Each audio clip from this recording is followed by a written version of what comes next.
আসসালামু আলাইকুম, good morning. সকাল সকাল চলে আসলাম একটা নতুন ভিডিও নিয়ে।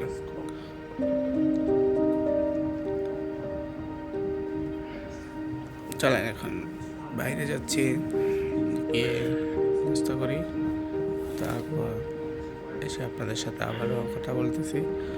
তো তার সাথে আমাদের সঙ্গেই থাকুন। এখন চলে যাবো, কোথায় নাস্তা করবো সেটাই চিন্তা করতে পারছি।